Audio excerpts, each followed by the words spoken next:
Buenos días, hermanos. Bueno, hoy me ha tocado estar aquí. Y digo, en obediencia al Señor estoy aquí. Amén. Bueno, como leía Jorge, vamos a abrir nuestra Biblia en Hechos 21. Vamos a volver a leer. ¿Ya? Hechos 21, 8 y 9. Al otro día, yo tengo otra versión aquí. Saliendo Pablo y los que estábamos, fuimos a Cesarea. Y entrando en casa de Felipe, el evangelista, que era uno de los 7, posamos con él. Este tenía 4 hijas doncellas que profetizaban. Amén. Vamos a orar un poquito. Señor, te damos gracias en este día. Señor, hemos venido a buscar, Señor, de esta agua fresca, de este pan fresco, Señor, para alimentar nuestros espíritus. Padre, te pedimos que tú abras nuestra mente, que tu Espíritu Santo nos ayude a comprender una vez más tu palabra, Señor, la porción que tienes para cada uno. Sabemos que somos distintos, Señor, pero tú puedes hablarnos, tú eres el único que sabe hacernos entender las cosas. Padre, nuestra inteligencia es limitada, Señor, por eso pedimos tu ayuda para que podamos entender lo que tú tienes para cada uno de nosotros. Te damos gracias en este día, en el nombre de tu Hijo Jesús. Amén. Bueno, como leímos, este es un texto que a mí hace un tiempo lo leí, más que todo porque decía que este hombre, dice Felipe, tenía 4 hijas. Y las 4 tenían el don de profecía, de profetizar. Yo decía, wow, como un hombre con 4 hijas y las 4 tenían el mismo don. Usted sabe que cuando uno empieza a criar a los hijos, son distintos, completamente distintos. Pueden ser de la misma familia, el mismo papá, misma mamá, pero aún así uno tiene un carácter distinto y por ende son distintos. Entonces decía, ¿cómo es que este hombre hizo? La Biblia no habla acerca de la esposa, solamente lo nombra a él y nombra a las hijas, ¿no? Dice que estas jóvenes eran doncellas. Se decía doncella a una joven que era entre 10 a 16 años. Esa era como la edad de antes, solteras, ¿no? Obviamente vírgenes. Esa era una doncella en ese tiempo. Imagínense, de 10 a 16 años uno dice la edad del pavo. Qué difícil, ¿no? Qué difícil porque están en otra etapa en que quieren tener amistad, en que quieren tener amigos, en que están pensando en otras cosas completamente distintas de repente lo que uno les quiere enseñar. O por lo menos yo lo he visto así que ya me está tocando, así que quiero un poquito lo que el Señor me ha enseñado a través de esto. Entonces dije, ¿quién fue el que impulsó a que estas niñas fueran así, a estas jóvenes fueran así? Y vemos, aquí la Biblia relata que fue Felipe. Entonces dije, ¿quién es este hombre tan maravilloso que fue capaz de dirigir de buena forma a sus hijas? Y esta es la pregunta que nos vamos a hacer. Vamos a hacer un recorrido un poco por la historia para conocer a este hombre que permitió criar de tal forma a sus hijas para que ellas puedan amar la obra del Señor. En Hechos 6 nos relata quién fue Felipe. Primero, quiero decir que en la Biblia existieron 4 Felipes, para que no nos confundamos. Existieron 2 Felipes que fueron hijos del rey Herodes, no se le ocurrió. Tuvo un hijo con una mujer, le puso Felipe, con otra mujer le puso Felipe, no quiso pensar más. Tenemos al Felipe, el discípulo de Jesús, dentro de los 12, y está este Felipe que es apodado el evangelista. Y vamos ahí a Hechos 6, del 1 al 6, dice: en aquellos días, como creciera el número de los discípulos, hubo murmuración de los griegos contra los hebreos, de que las viudas de aquellos eran desatendidas en la distribución diaria. Entonces los 12 convocaron a la multitud de los discípulos y dijeron: no es justo que nosotros dejemos la palabra de Dios para servir a las mesas. Buscad, pues, hermanos, entre vosotros a 7 varones de buen testimonio, llenos del Espíritu Santo y de sabiduría, a quienes encarguemos este trabajo, y nosotros persistiremos en la oración y en el ministerio de la palabra. ¿No? Dice, agradó la propuesta a toda la multitud, y eligieron, ahí vemos a Esteban, ¿verdad? Que conocido, Felipe, Prócoro, Nicanor, Timón, a Parmesas, Nicolás y a Nicolás. Ahí tenemos a los 7 varones. No eran cualquier varones, ¿no? Dice que ellos eligieron hombres llenos del Espíritu Santo, ¿no? De buen testimonio, o sea que no eran cualquier persona que dijeran cosas malas de ellos, sino que eran bien portados, se podría decir, dentro de la iglesia, ¿no? Amaban al Señor. Y sabios.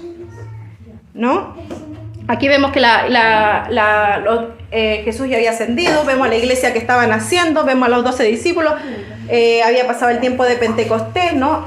Había habido este derramamiento del Espíritu Santo y dice que Pedro predicó a la primera, se convirtieron 3.000, a la segunda se convirtieron 5.000, la iglesia crecía de una forma y muchas veces ellos vivían en comunidad, o sea, no es como aquí que venimos de repente los domingos, sino que ellos vivían en comunidad. Imagínense que en ese tiempo habían venido todos de Jerusalén a adorar y yo creo que algunos se había quedado. Cuando sintió este llamado de parte de Dios, se quedaron a vivir ahí. Y entre ellos también dice que habían viudas. Estaban los hebreos, ¿no? Que dice que algunos eran judíos del lugar y otros eran extranjeros, que eran de familias judías que en algún momento habían ido a vivir a otros lugares y habían vuelto, como el chileno que va a otro país y vuelve, ¿no? Entonces, y dice que vivían en comunidad, entonces había que administrar tanta gente, ¿cómo se podía servir sin que la gente no estuviera en desacuerdo? Y vemos que aquí empezaron las murmuraciones, típico, ¿no? A veces que no, es que a ellos les da más, que ya sería en la comida, en la palabra, no sé, en la comodidad, pero resulta que hubo una murmuración. Entonces, ¿qué hicieron estos hombres sabios también? Los 12 discípulos dijeron, no es justo. Estamos creciendo, nuestro trabajo es ir a enseñar. El mandato de Jesús había sido ir y hacer discípulos, no ir y hacer servir las mesas, no ir y servir ¿me entiendes? La necesidad es importante, pero lo más importante era predicar la palabra. Entonces dice que buscaron entre ellos 7 hombres, especiales, se podría decir, ¿no? Y dice que después los apóstoles impusieron las manos sobre ellos y de alguna forma ellos eran como los pastores y estos son los líderes de la iglesia. Ahora vamos a tener líderes que van a ayudar en la área de las damas, en el área de acción social, cada uno va a hacer una pequeña parte. Entonces vemos a este hombre ya con 3 cualidades ya, lleno del Espíritu Santo, sabio y, ¿qué más dice? De buen testimonio. Y ahí vemos con estas cualidades. Entonces vemos que no era cualquier hombre. Aún así, vemos que no era parte de los discípulos. O sea, entre comillas, lo más importante eran los discípulos, ¿no? Ellos eran los que llevaban la batuta, se puede decir. Pero estos hombres también servían de alguna forma. Después vemos que en Hechos 8:1 dice, y Saulo consentía en su muerte y en aquel día hubo una gran persecución contra la iglesia que estaba en Jerusalén y todos fueron esparcidos por tierras de Judea, Samaria, salvo los apóstoles. O sea, ya la iglesia estaba creciendo, hubo este alboroto, se puede decir, la murmuración, se organizaron de tal forma de que no hubiera problema, pero resulta que empezó la persecución. Habían perseguido a Jesús hasta el punto de matarlo. Entonces, ¿qué quedaba para los seguidores de Jesús? También empezaron a ser perseguidos. Y esto hizo que dice que las demás personas se esparcieran por diferentes lugares. Yo quería traer un mapa, pero no me atreví. Menos mal porque no había proyecto. Está la ciudad estaba Jerusalén, como que Santiago Centro, estaba Independencia, hacia el norte, ¿no? Estaba Samaria, ¿no?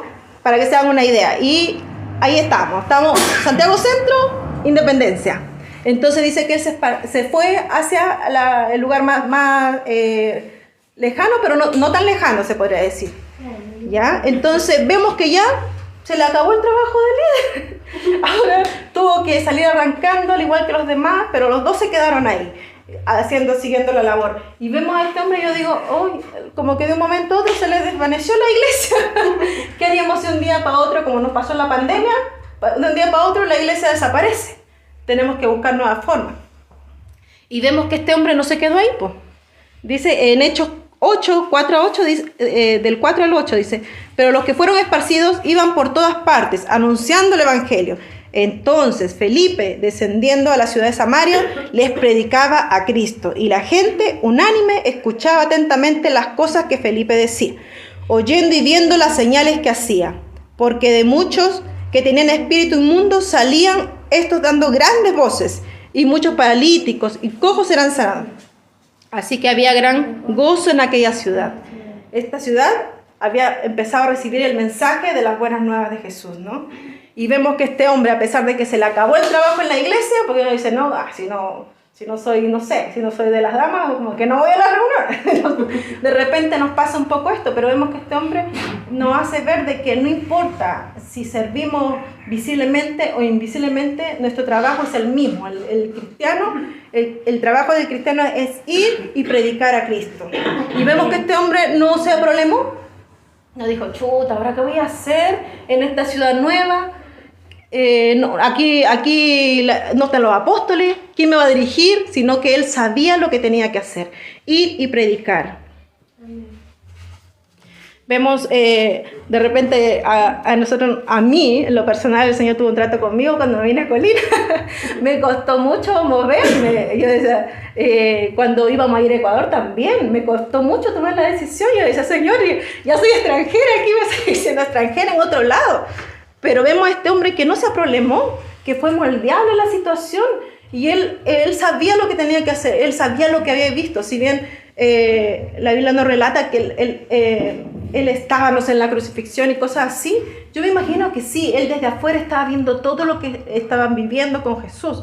Si bien Jesús solamente discipuló a los 12, así como en un grupo, discipularlos, así más cercanamente, aún así ellos también recibían palabra, ellos también estaban siendo alimentados, ellos también estaban creciendo. Y vemos el crecimiento de Felipe para no hacerse un quite y decir, no, yo ya se me acabó la pega, así que voy a quedarme aquí o me voy a devolver a donde estaba. Recuerden que en esto habían matado a Esteban. Esteban fue el primer mártir por causa de Cristo. Entonces no se le acabó la pasión por el Señor por esto que pasó, sino que al revés, él dice que iba a predicar, en este caso se estableció en Samaria y fue a predicar a las demás personas.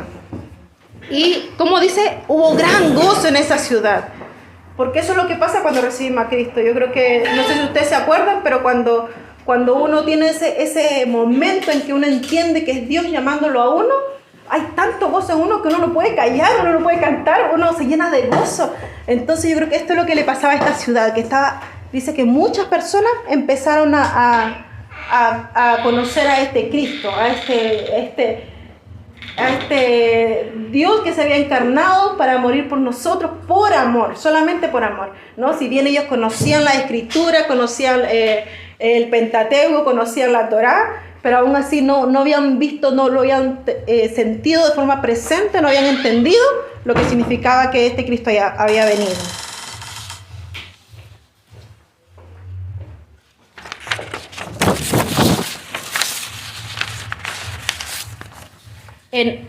Y vamos siguiendo, dice en Hechos 8, del 14 al 16, dice, cuando los apóstoles que estaban en Jerusalén oyeron que Samaria había recibido la palabra de Dios, enviaron allá a Pedro y a Juan, los cuales, habiendo venido, oraron por ellos para que recibieran el Espíritu Santo, porque aún no había descendido sobre ninguno de ellos, sino que solamente había sido bautizado en el nombre de Jesús. Entonces le imponían las manos y recibían el Espíritu Santo.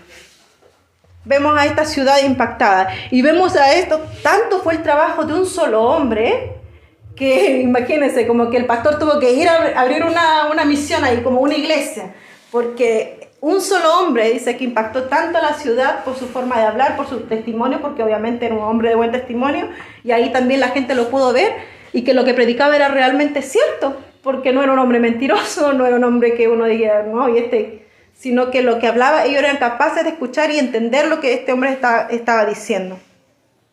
Y vemos que tuvieron que venir Pedro y Juan, dice, a ver el trabajo que estaba haciendo este hombre, porque era tanto lo que se escuchaba en Jerusalén, allá en Santiago Centro se escuchaba tanto que en Colina había un mover de Dios. Entonces tuvieron que ir y dice que la gente recibía el bautismo. También vemos una de las historias que de repente hemos escuchado mucho, que es Felipe y el etíope, ¿verdad? Eso está en Hechos del 8 al 8:26. Dice, un ángel del Señor habló a Felipe diciendo, levántate y ve hacia el sur, por el camino que desciende de Jerusalén a Gaza. Otra cosa, ahí estábamos, como le decíamos, teníamos Santiago Centro, tenemos Independencia, y hacia allá, ¿qué comuna tenemos, por Girato, que me ayuda? La Florida. Ya, hacia la Florida, imagínense, pero al lado oeste estaba el camino hacia Gaza.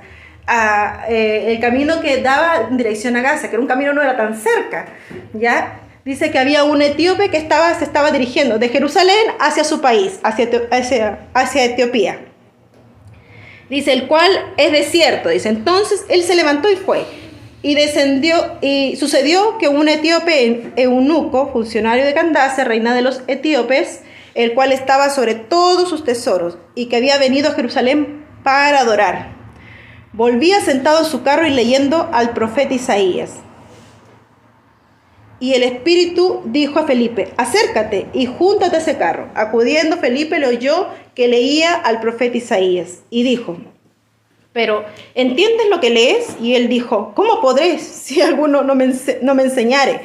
Y rogó a Felipe que subiese y se sentara con él. Bueno, aquí vemos a un hombre, dice etíope, y yo estaba averiguando un poquito que eran de la, según decía, ¿cómo este hombre tan extranjero, porque no, tan extranjero, tan lejano, conocía un poco acerca de este Dios?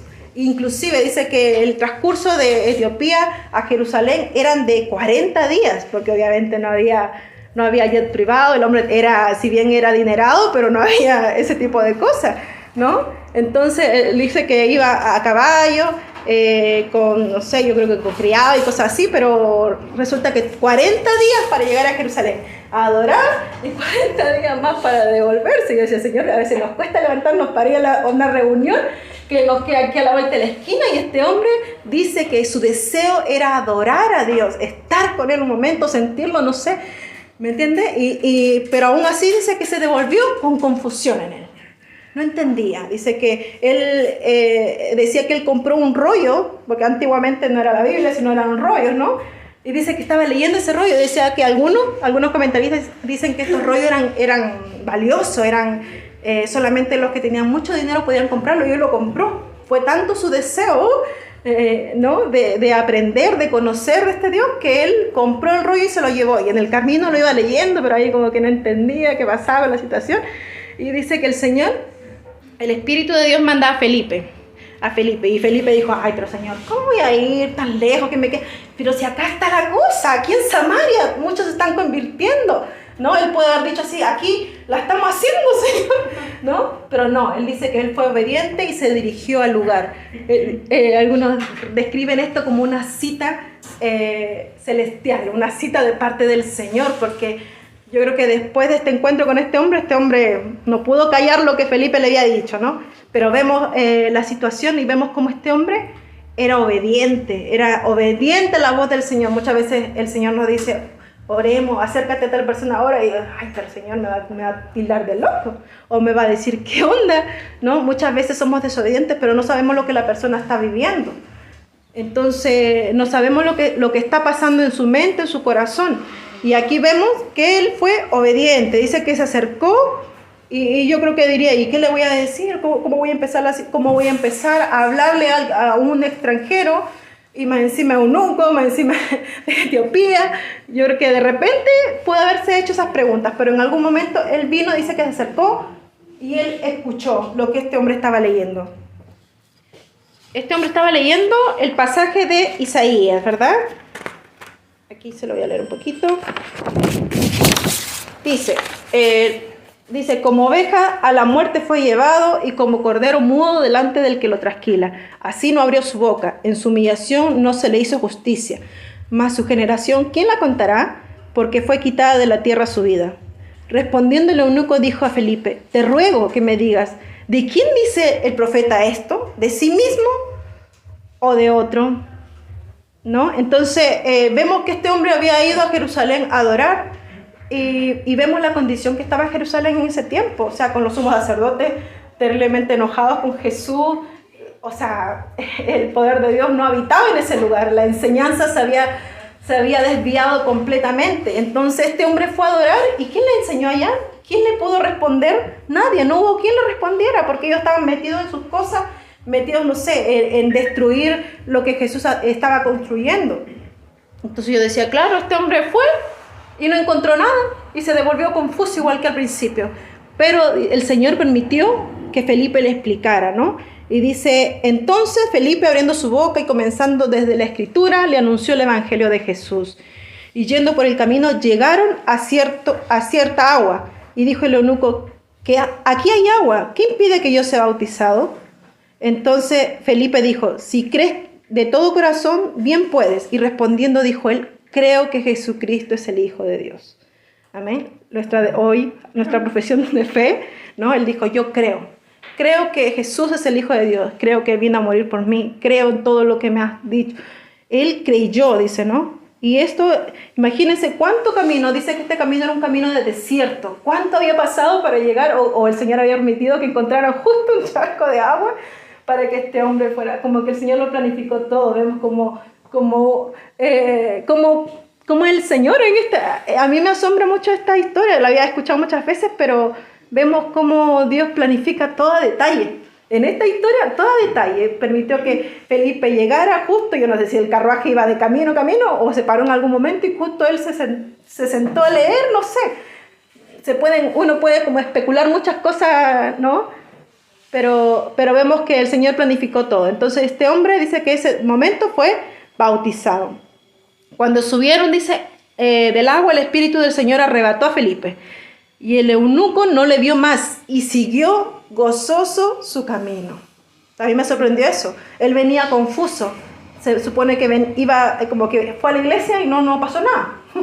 Pero resulta que se encontró con un vecino que era realmente cristiano y que le habló del Señor y quedó más enamorado del Señor. Entonces decimos, las palabras de Felipe, la llenura que tenía para que le pudiera predicar a este hombre.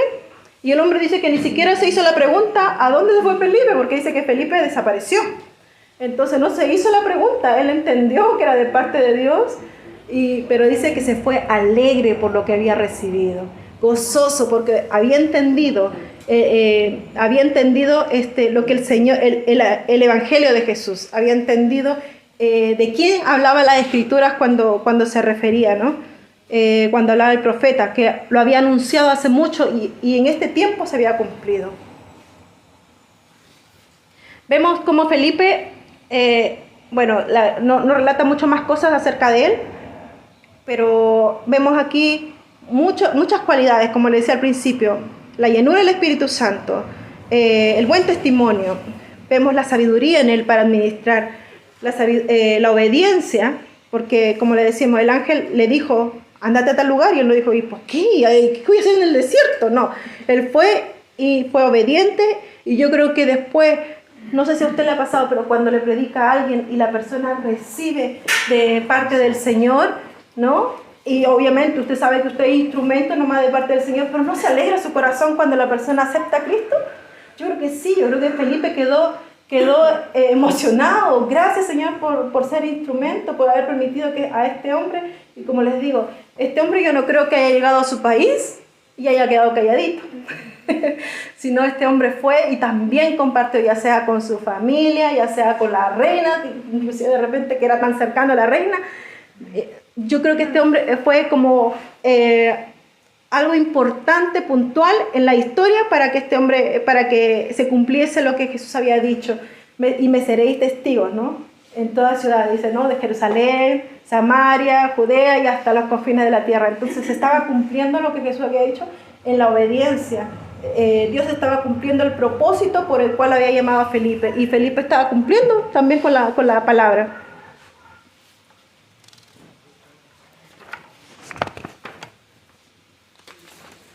Bueno, entonces podemos ver en este hombre resaltar muchas cualidades dignas de imitar como padres también, porque yo creo que él no solamente pensaba voy a hacer esto para que mi hija me vea, sino por amor al Señor, y por consecuencia de su forma de actuar, sus hijas también siguieron el mismo modo. La palabra profetizar en aquellos tiempos, bueno, en el Antiguo Testamento como que no estaba escrita la palabra completa, o sea, el Antiguo Testamento, y Dios hablaba y decía, ¿no? Cuando hablaba, por ejemplo, al profeta Jonás, por ejemplo, le decía, ve a tal pueblo y dile que se arrepienta, ¿no? Era de parte del Señor.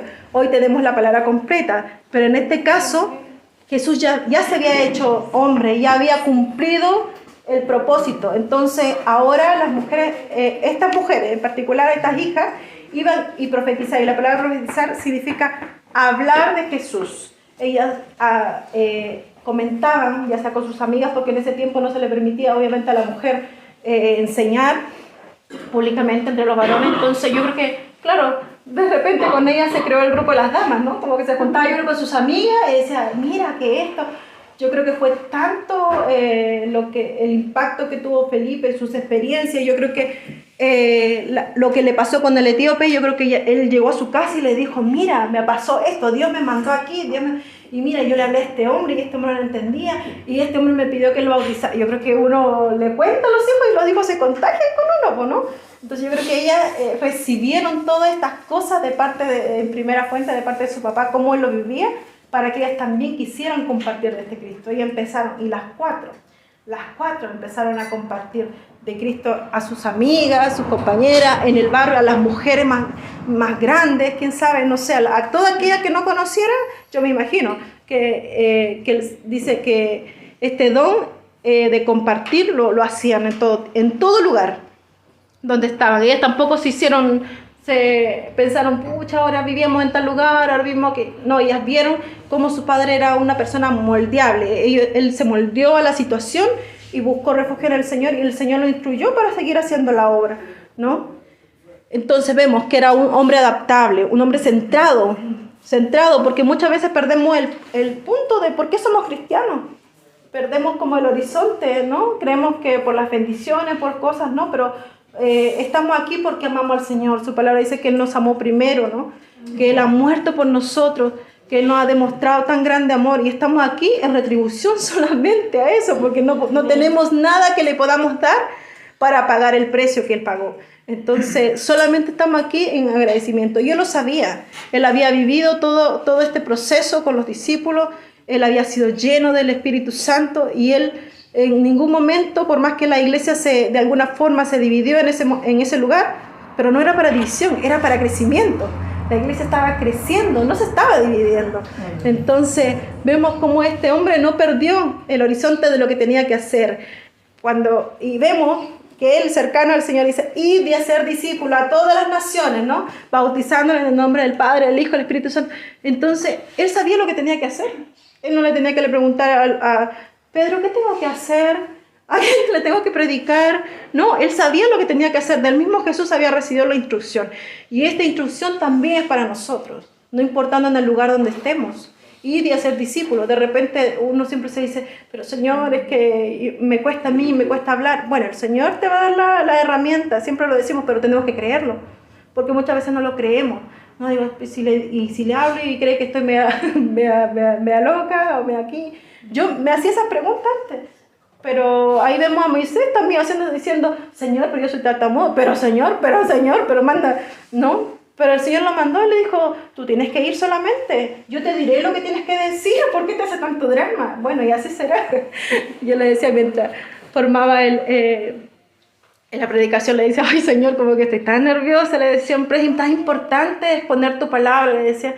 Y bueno, yo me voy a tomar de esa palabra, le decía yo voy a ir y voy a decir lo que tú me tengas que decir, porque yo de verdad que me siento perdida. Uno estudia, pero siempre siente que le falta.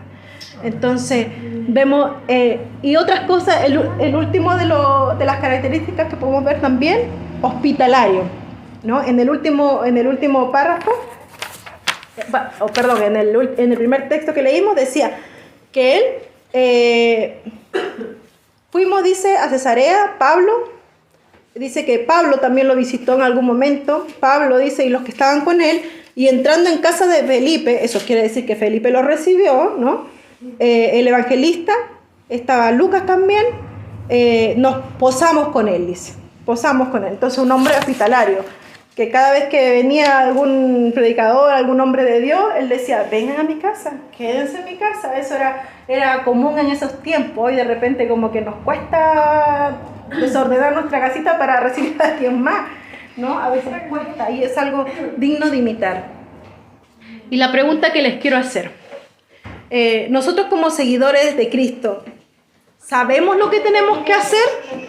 Es una pregunta que les quiero dejar. ¿Sabemos lo que tenemos que hacer o alguien nos tiene que decir, oye, tienes que hablar de Cristo, tienes que estudiar un poquito más la palabra? Porque este hombre era conocedor de lo que había pasado. Entonces, cuando fue donde el etíope, él explicó Dice que empezó desde ese momento y hacia atrás, y los profetas, y recuerdan a Esteban, al mismo Esteban. Dice que le dijo, hombres, varones, y les contó desde Abraham y hasta acá, le hizo todo un recuento, que Jesús estaba dentro de las profecías, dentro de lo prometido.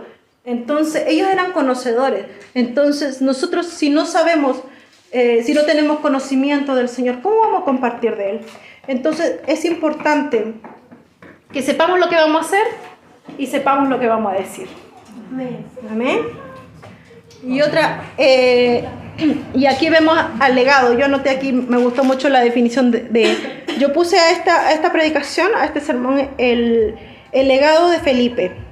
Y lo quería dejar para el final porque decía, el legado es un aporte espiritual, emocional y cultural que es traspasado de padres a hijos, sea positivo o negativo. Entonces decía, este hombre hizo realmente un legado muy bueno en las hijas. ¿Y cuál es el legado que le estamos dejando a nuestros hijos? Decía yo que tengo una hija que ya está creciendo, que de repente se pone un poquito difícil. Decía, Señor, ¿cuál es el legado? Porque hay un tiempo de influencia que tenemos nuestros hijos. Después de ese tiempo los hijos van a decir, yo tomo mis propias decisiones. Entonces esas decisiones van a ser con Dios o van a ser sin Dios. Y yo decía, Señor, ¿qué estoy haciendo? ¿Estoy dejando un legado espiritual en ellas o en ellos? ¿No? ¿Qué estoy haciendo? ¿Le estoy enseñando que tú eres importante? ¿Le estoy enseñando cómo amar tu obra? ¿O le estoy enseñando solamente algo cultural, así de venir a la iglesia los domingos? ¿Qué le estoy enseñando? Porque eso va a traer más adelante consecuencias, ¿no? Lo que vamos a sembrar en ellos ahora va a traer consecuencias. Más adelante ellos van a tener que elegir, y como nos enseñaba Karina en algún momento, si no los instruimos ahora en la palabra del Señor, porque nuestros hijos pueden ser profesionales, doctores, ingenieros, buenos, médicos, lo que sea, pero sin el Señor sabemos que no lo tienen todo, que siempre van a ser vacíos. Entonces la pregunta es, le estoy diciendo, Señor, tú eres importante, el día domingo es tu día, Señor, pase lo que pase. Por ahí vi un TikTok que decía, ¿no? Como 5 razones por cuál no ir a la iglesia, no ser más viejo que Matusalén y cosas así, decía, ¿no? Ser más sabio que Salomón. Entonces no lo somos, siempre necesitamos ser alimentados. Y también, yo sé que no solamente aquí, también en la casa, el poder hablar con ellos, y en el camino, dice la palabra, no enseñándoles. Y cuando ellos nos cuentan algo del colegio, y ahí meter la palabra, y seguramente decir, mire, esto dice el Señor, esto, porque va a llegar un momento en que ellos decidan y van a decir, no, yo no quiero esto. Y yo decía, ¿y cómo nos vamos a sentir nosotras? ¿Nos vamos a sentir culpables de algo que ya no podemos arreglar? Entonces, qué importante que desde pequeños le enseñemos. Y si le hemos enseñado, esperemos en Dios nomás. Esperemos en Dios. Su palabra dice que instruyamos al niño en su camino. Dice, esa es nuestra parte y la otra parte es la de Dios. Aun cuando fuera viejo no se apartará, porque el Señor les va a recordar en algún momento, ya sea con lazos de amor o de dolor, pero los va a traer. Amén. Así que, pero que nosotros nos preocupemos, porque de repente a veces con darles comida y techo, como los gatitos, como los perritos, creemos que ya está hecha la pega. Pero hay muchas más cosas. Yo últimamente, lo digo porque yo creo que esta palabra como que a mí me tocó muy profundamente y me pregunta, Señor, ¿qué estoy haciendo?